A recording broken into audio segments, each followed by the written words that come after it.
So that was a very, very fascinating thing. And it kind of, goes to show that, how as humans, we make decisions on a day-to-day basis.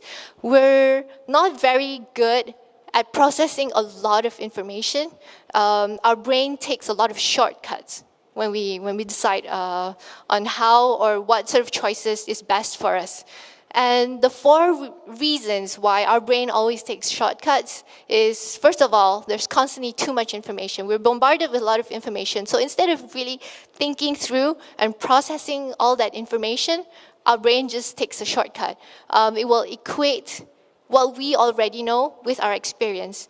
Our brain is always sort of like checking back with an experience. Have we experienced this before? Is there a similar situation that I've been before? And it's going to jump to that conclusion. It's like, okay, this is similar to what I've experienced before, therefore this is the decision I'm going to take.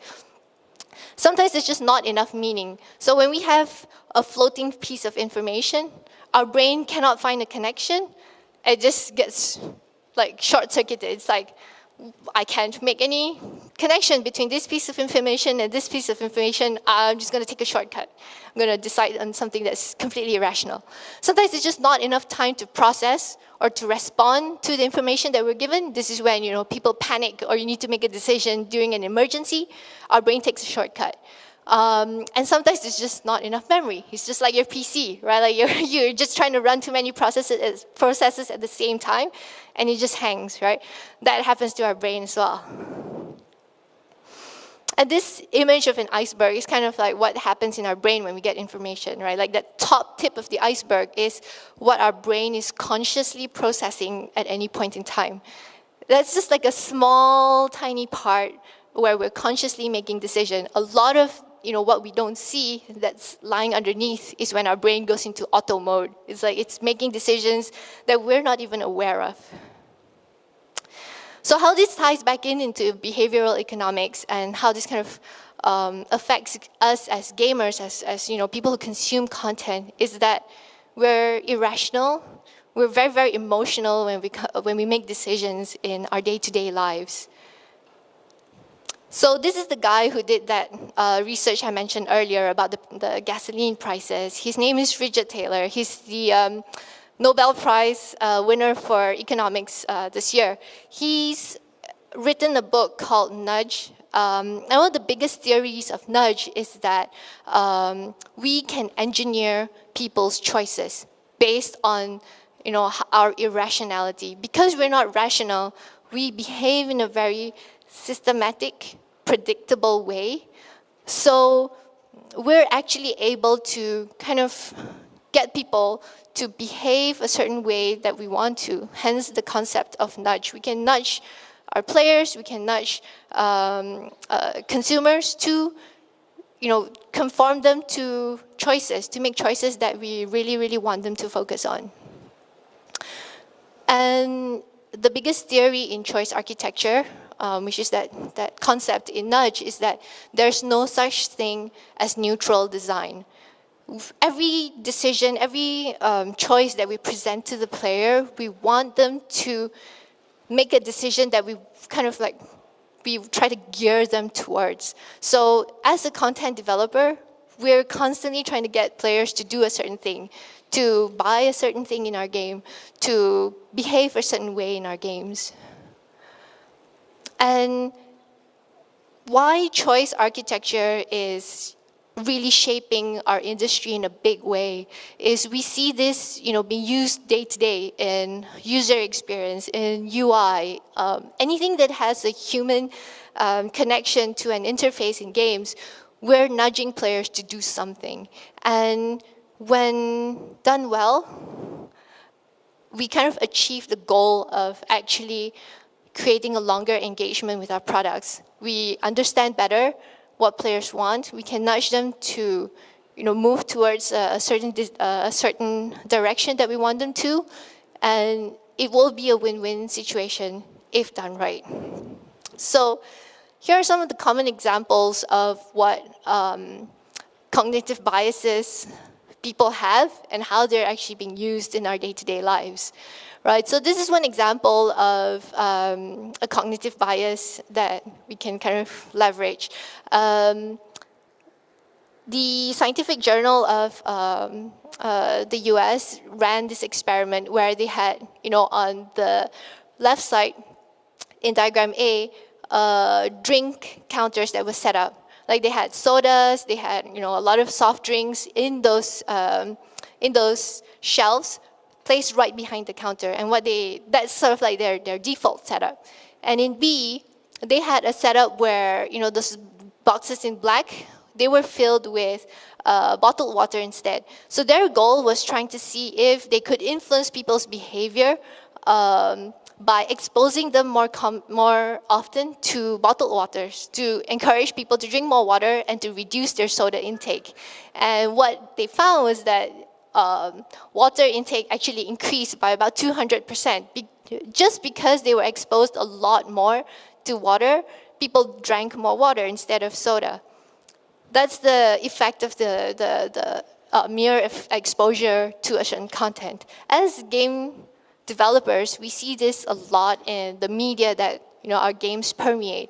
The number of times a particular IP or a certain brand is being mentioned in the media, in reviews, we're going to expose the player to those certain brands. And one of the effects of mere exposure effect is that once you're being exposed to a certain brand often enough, it becomes the first thing you think about when somebody mentions, for example, a certain genre. It could be a shooter, and the first thing that you think about when somebody mentions a shooter could be Call of Duty. It may or may not be the best brand out there, but it's the only one that you probably know because of the mere exposure effect. It's the same thing with toothpaste. If someone mentions toothpaste, the first brand that comes to your mind could be Colgate. And that's the effect of, the mere exposure effect. And we see that happen, when players are exposed to games on Twitch, when a lot of the media and the social influencers start talking about a certain game. It might not be the best in its genre, but because it's, exposed a lot more to people, the association is that this brand has more importance or is better than all the other brands. The other concept in the cognitive bias and behavioral economics that's really big is relativity.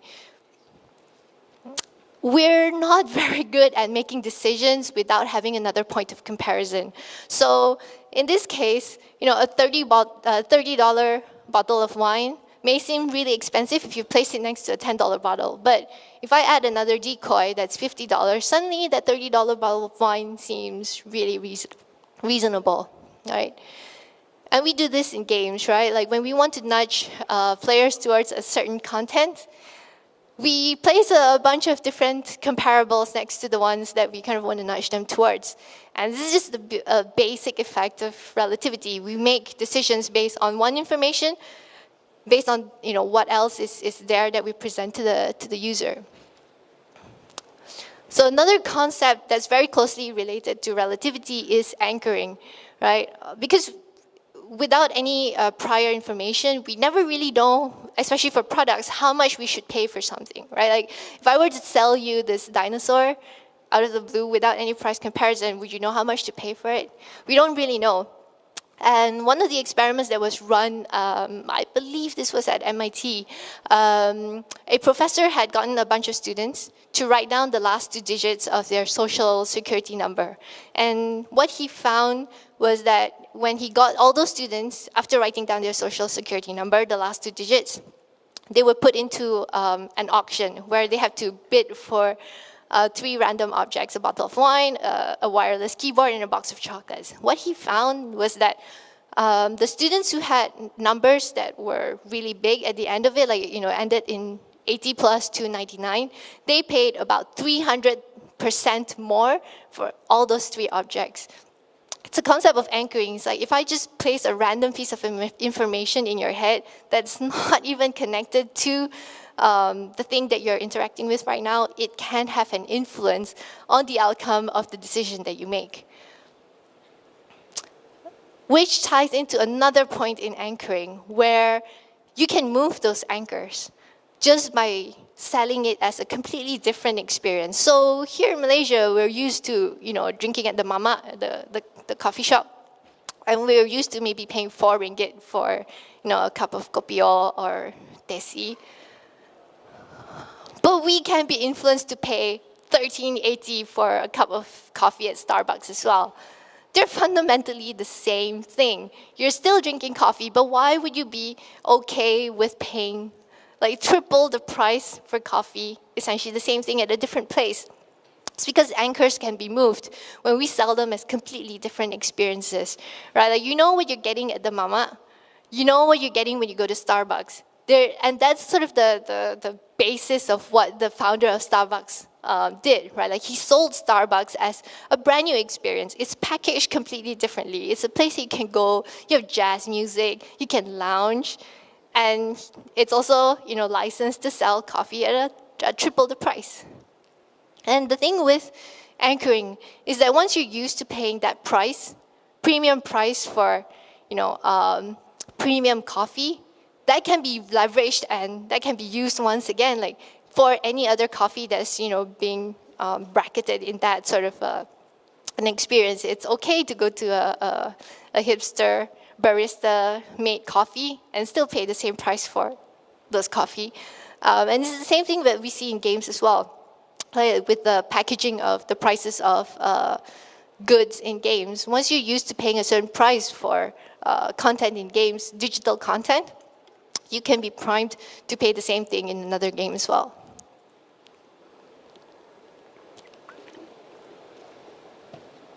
Okay, this is like a topic that's close to my heart, handbags. Up on the screen, you see 4 different bags. 3 of them are designer bags. 1 of them is a decoy. Any show of hands, who thinks that A is the designer bag? No? Nobody thinks that A is the designer bag? B? C? D? It's all across the board. No one has ever gotten this like 100% correct. This is the actual prices of the bag. It's just our inability as humans to kind of place a value on things. We simply value things that are really, really rare, and we just devalue things that are a lot more common. And it's almost an arbitrary thing, right? Once we limit the supply of something, or we artificially create a constraint around the availability of an object, we can suddenly drive its price up really, really high. And we see this similar concept in video games as well, right? These are the actual prices for digital content in games, and there is a reason why all these objects are being sold at insane prices, and people do pay for them, right?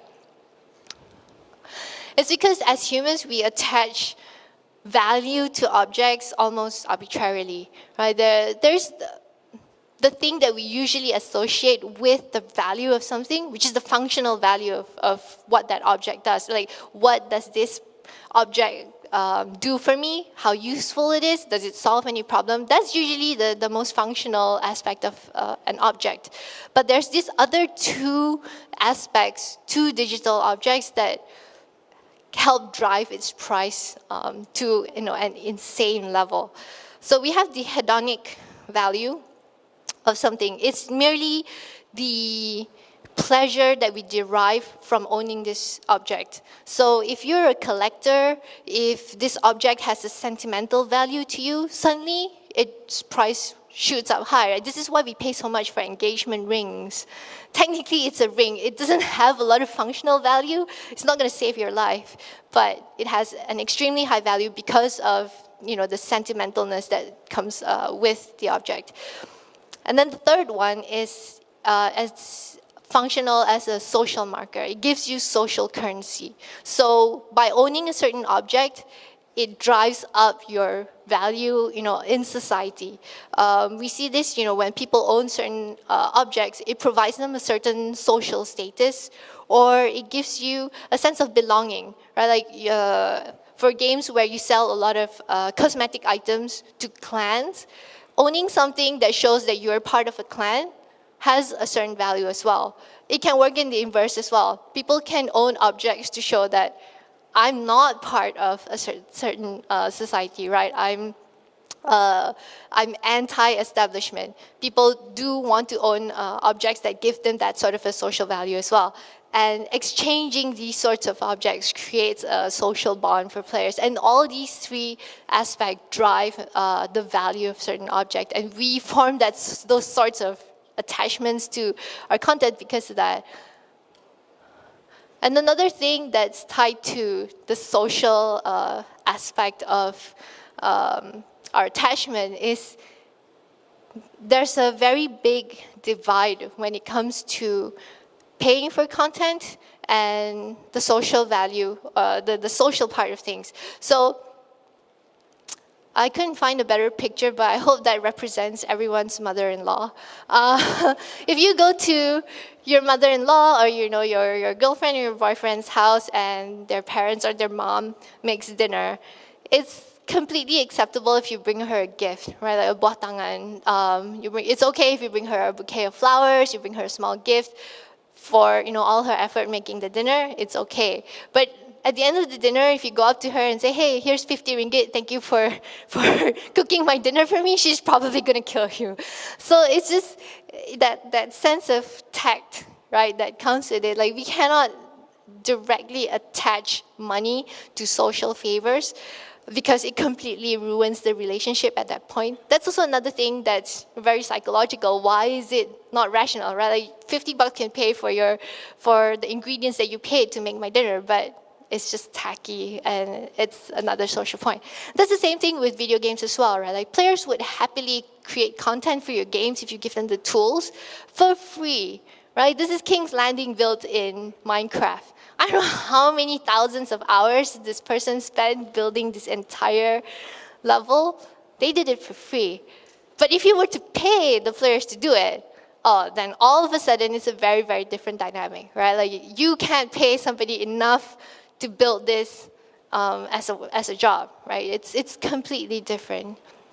So as content developers, this is also another thing that we have to leverage and be careful about. Right? When we want to drive player passion, we want to leverage on their love for a certain IP or a certain brand.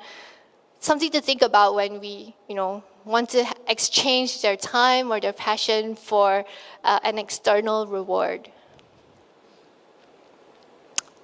So as developers, what can we do with this information? Right? Like, okay, great, there's a lot of psychology behind it. How can we practically apply this? And in choice architecture, it's very, very clear. When we talk about all these irrational behavior, it's actually predictable. People are irrationally predictable. That's kind of a really strange way to put it. But this is Dan Ariely's quote, right? Like, our irrational behaviors are neither random nor senseless. They're very, very systemic and they're predictable. So wouldn't economics make a lot more sense? It was actually it was actually based on how people actually behave. And that's the thing with design as well. How can we make our designs that's really, really more user-centric? How can we design things based on how people actually use them, right? I have the 6 different principles to choice architecture. I'm not going to go through all of them today. You can find all these information online. But what I really, really want to drive at is that we as humans can be easily nudged. We can be sort of like herded towards a certain behavior. If we really want the players to behave a certain way, I'm going to jump through all of this because I don't have much time left. Okay, the thing is, choice architecture is really, really good because if we use it in the right way, we can shape the behavior of the players around us. But it's also very dangerous in the sense that, what we saw in the elections in the United States in 2016, choice architecture went a little bit too far. We see in the experiment that the Wall Street Journal had done, we see a huge divide between players who are exposed to a certain kind of content versus players who are exposed to a different kind of content. And we as content developers have to be careful when we use choice architecture at the same time. So I have to end here. thank you so much for listening. I tried to breeze through all my content as much as possible. But if you have any questions and you would like to discuss a little bit more about choice architecture and behavioral economics, come grab me. Thank you. All right, we do have a couple of minutes for questions. And I did that whole stop thing intentionally, so we would have some time for questions. Okay, cool. So if you have any questions, we have roving mics. Yes, please. Okay. Hello, my name is Aditya. I want to ask, Hi. in the recent news, Activision patent some kind of matchmaking system to promote microtransactions. And in the web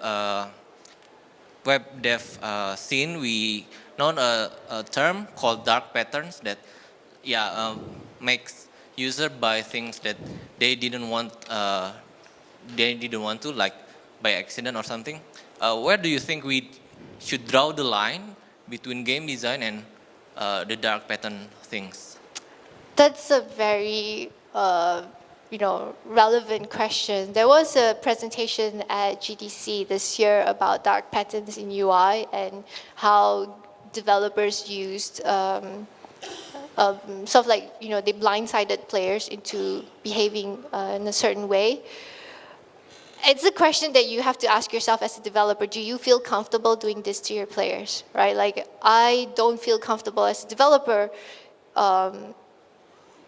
forcing the player by forcing them into an error into buying something. And it will work probably the first time, but then you burn your player base, right? Is there a value trying to make a quick buck off of the player versus building actual brand loyalty and building, your worth as a developer? If you want players to come back and you want them to return to the brands that you built so hard on, it's really not worth the short-term method of doing that. Any more questions?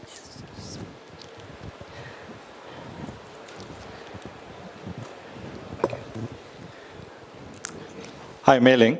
So I'll start it first with a little quote, and I don't know whether it's correct. It was told that Henry Ford was asked, if I ask my customers what they want, they prefer a faster horse instead of a car. So I'm going with the idea of like the designer's job is actually able to build experiences. The question I'm very curious for you in your craft will be that while we know we're trying to build our architecture and our interface and our user experience for the intuitive approach and flow from the player, at which point do you decide when you want to design newer experiences that requires the player to actually learn something different from what he is used to, subconsciously or consciously? Your question would be, how do we get the players to... No, as in you personally, how do you know when, because you spoke a lot about the presentation, we need to know how people think, how people process, how people flow, and we build everything around that. But at some point as a designer, I'm assuming like Henry Ford, you're not going to make a faster horse, you're going to give him a car, which is beyond what they generally can conceive. At which point you personally gauge that this is a time for you to not just build around something that they know, but try to build something new for them to try out. Right, so this is a very popular school of thought with data, right? Like, people always quote data-driven design. That's when you actually let go of your design control and let people tell you what to do as a developer. And it's not a very healthy relationship with your users as well, because you're not always trying to, you don't want to be pulled in the different directions that your audience wants. You want data-informed design.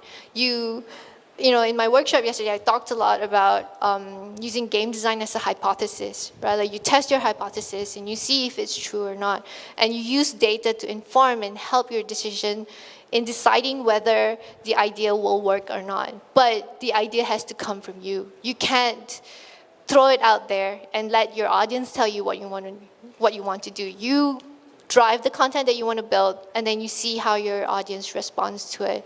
That's the shortest way I can summarize being driven necessarily just by your audience versus you having that control and looking at what your audience reaction is to the design that you have in mind. So having a strong vision for what it is that you want to build is very, very important as well.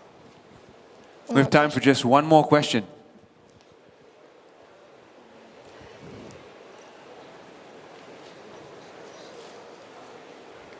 I see a lot of shoulders rolling, but no hands going up. So that means you have no more questions. Thank you very much, ladies and gentlemen, for your attention. And let's give a big round of applause Thank to you May so much Ling. for your time.